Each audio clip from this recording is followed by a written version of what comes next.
going on, peoples? It's really good.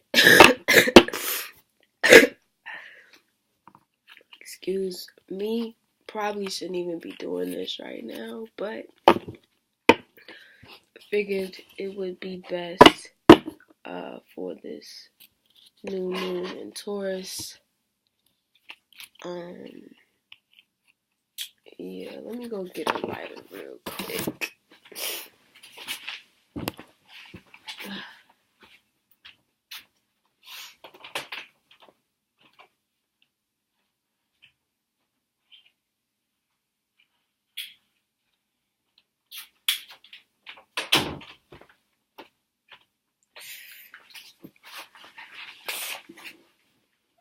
Alright. Like the sage. Sage, man. This is the only thing that puts these allergies, cold, whatever the fuck this is, to rest for like a minimum. Real talk. It's crazy. My third house is in Taurus, so it's interesting that I'm having problems with,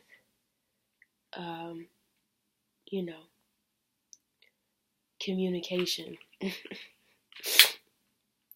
wouldn't even say problem. Well, yeah, I guess you could call it problems. Okay, we're not? Okay. Guess we're not going to be working today with that. At least not at this point. And Taurus rules the throat, so it's just interesting. And then my dreams have been, like, real vivid.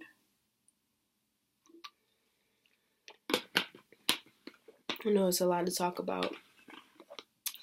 Uranus and Taurus, and I actually pulled the card, the Uranus card, on the last reading, but in particular, what I find interesting is the shift that is occurring right now. My dream, speaking of, was, from what I can remember right now, was me with these people. I remember somebody had a bald head. I don't know. I'm not even gonna get into describing them right now because I really don't even know, to be honest. I really don't even know. But all I can really remember right now is that I was underwater. I was above water. There was no water at all, and then all of a sudden there was like this rush of water, and I was like on my tippy toes, like trying to stay above the water. And I wasn't in panic or shock. Like, the sun was out. I remember, like, the sun was out. It was a beautiful day. I was trying to beat the water, but I couldn't beat it. I wouldn't say I couldn't beat it. I was just having a hard time staying above. My head was literally like, it was like, it was about right here, because I could still breathe. I was just underwater. This new moon energy has been refreshing, even with whatever's going on up here in the chest area. I've taken the time out to do a little self-care for myself. I'm actually in the midst of cleaning my space. I just wanted to sit down and do this reading before I got all in the mix. I'm going to try to take it easy today and just read, and I was going to be like, oh, I should work, do work. Like, my body is screaming, like, it's time, get it done, but then might won't make it, bitch. relax. I'm about to get into this book. Probably listen to some music, DJ a little bit later on, but I'm just not here for it today. My body is like, bitch, relax. And I think that's very Taurian. But it is interesting, like, when we talk of Uranus, and we kind of went over Uranus, and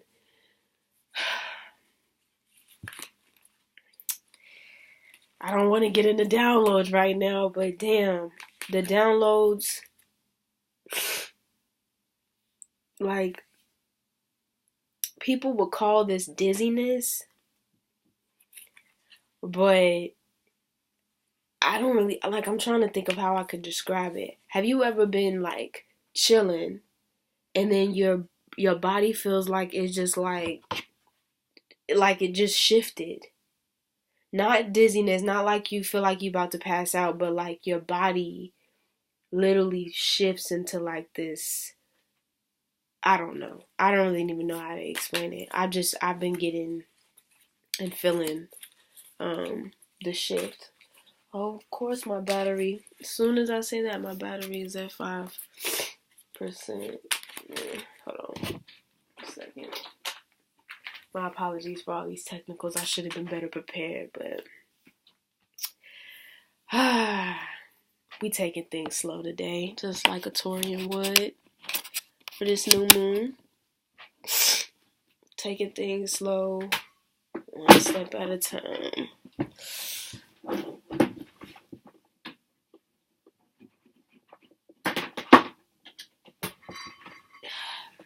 Bet you didn't even know I had pajamas on still in this hoe.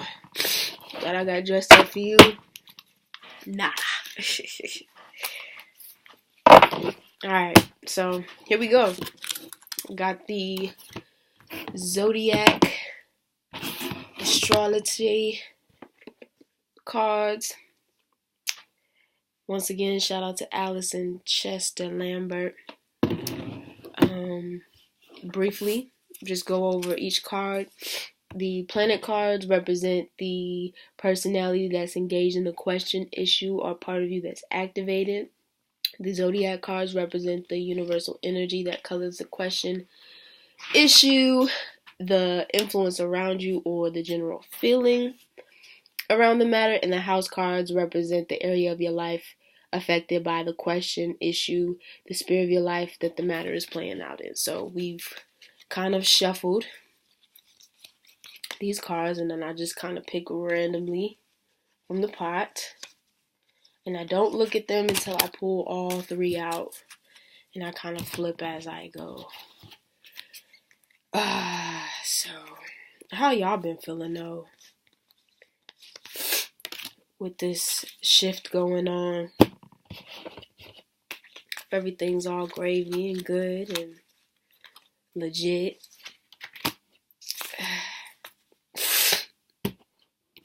For those of y'all that is dealing with sinus and allergies and all that stuff, take it easy. It's okay. It'll be there tomorrow. I have to tell myself that. That's what I'm telling y'all. Planet cards. Of course. I can't make this up. Yo. The part of you that desires beauty, success, indulgent, and variables. I mean, it is Taurus season. Who rules Taurus? Who rules it? Smell it, love it, get it, all of that. Venus. Man. This is all me right now. Like, I'm taking things slow. Not trying to steer ahead in the bull-like way after Taurus gets fed up. You know what I mean? And really admiring and appreciating the beauty around me. Not just material beauty, but people,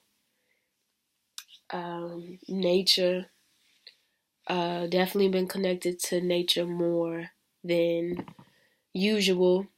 There's this farm out here that I started going to every Sunday since the Scorpio full moon, which is interesting because it's the opposite Taurus. And I've been there ever since. Every Sunday, elating their day. Connecting with roots, cooking off the land, getting the land situated. You got some events coming up. So this is interesting. The Venus card came out. We also have Capricorn as the zodiac card. Of course. That pops out on our asses. It says the energy around you is serious, materialistic, hardworking. It bestowed shrewdness and cautious ambition. Okay, so the goat. This is so funny. The goat climbing up the mountain. This is so Capricorn, yo. Just the goat, nobody else climbing up that good old mountain. When I look at Venus and the planet Venus and Capricorn energy together, I'm thinking about, taking the time to admire beauty. But we all know Capricorns, when they have a goal or what it is that they want in mind, they go after it relentlessly. But they don't just go after the goal. They actually take the time to plan. There's a certain level of structure to it. It's all about process. So really, especially with this new moon, taking the time out to really, and it's funny because I just got off the phone with a Capricorn, like literally about an hour ago. One of my homegirls just got off the phone with a Capricorn, and she was telling me about, she does event planning, and she works a full-time job, but she's so fed up with working this full-time job because it makes her unhappy, and she wants to, go part-time or just quit and start doing, her event planning full-time, but she has other responsibilities. But then she just like questioning why is she doing it if it's not making her happy and if she's not being paid how she wants to be paid. And I think we all just get into this point. I wouldn't say all, but I know majority of us, including me, is getting to this point where we're just like, look, if it's not making me happy, if I'm not passionate about it, it's not something that I really want to indulge in. I know a lot of people will be like, well, sometimes you just got to do what you got to do. But it's like, when do you ever get to the point where you're like, okay, I actually want to start creating a life that I want to live instead of just doing what you have to do to pay bills. That's not life. Like you're not living. Like you just fishing for a check to make it to the next check, to make it to the next check, and then make it to the next check. So are you really living, or are you just doing what you got to do to get by? So that's where this comes into question. Finding the love of what you do, seeing the beauty in what you do, seeing the beauty in your surroundings, and figuring out what you can do to create a life that you want. And using that Capricorn energy to really, create the life that you want. Is Mars still in Capricorn right now? Let me see. Let me check. Is it still in Capricorn? Where are we at? Yeah, Mars is actually still in Capricorn. So using that Mars energy to push through, but using that slow Taurian steady to really, craft and materialize what it is that you want. Another thing about Capricorn is they about their coins and they about their money. You know what I mean? You get yourself with a Capricorn, that's, we talking frequency. Capricorns, they gonna get you right, especially in the business sector, because they plays no games. So yeah, there's that. And then what do we have? Oh, the third house. What was we just talking about? What did I mention? What did I mention? Gemini. The third house. Ruled by Gemini. It's very interesting that this came up. Your potential to learn something in your local neighborhood. So, with that being said, we are looking at communication, reconnecting, socializing. This is crazy. I was also talking to her about, I said, are you in any groups on Facebook? You know what I mean? Do you have an Instagram account? I said, because we was talking about, her doing her first event and things like that and just trying to find people to connect. And I'm like, go to, Facebook, get into some groups. I was like, you have all the tools that you need to start whatever it is that you're trying to do. You have it. Just start setting things up. Start socializing and networking with people in your field. I really hate using the term network. It just sounds so crafted and scripted. But, start socializing with people in your field who do the same thing that you do and, see what they're doing. Venue-wise, you could find venues, you could find other vendors, you could find, whatever it is that you need. Even though a lot of times, even myself, we do bash the internet because it does sometimes take away from face-to-face, real human interactions. It's also a good way to connect, and I've even had to learn that myself because I honestly don't like spending too much time on the internet. Especially social media, like the scrolling. I feel like a scrolling zombie when I'm on social media, but I also have to realize that it's a good way to connect with other people.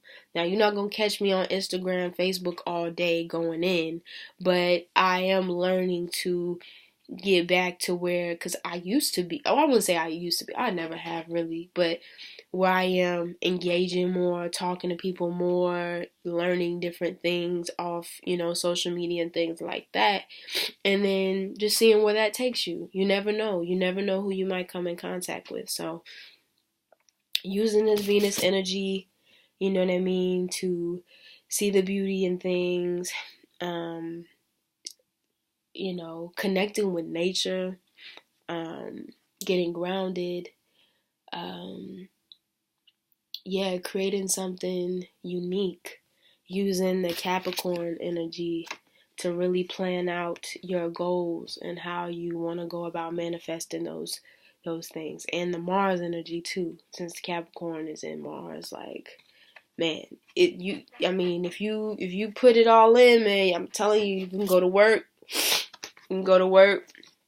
And then using this Gemini third house energy, of figuring out what, learning more about your field and what you're doing and how you can, communicate and connect with people. And we about to be moving into Gemini season.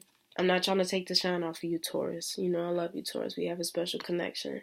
But, use that Gemini energy to connect with people, talk to people, see what's going on in your area, and create something beautiful. So that's all I have for the new moon reading. Once again, a rainy storm. I'm happy that I'm finally doing this shit. It's actually more fun than I expected it to be. Not saying that I didn't want it, that it wasn't going to be fun, but I was definitely nervous about kind of branching out and doing this. But I do appreciate y'all that are taking the time to view and chill with the young Rainy. And once again, happy new moon. Use this energy wisely and take some time today to chill and relax the Taurian way. Get you some good food. You know what I mean? Good people around you. Chill. I'm out. Peace.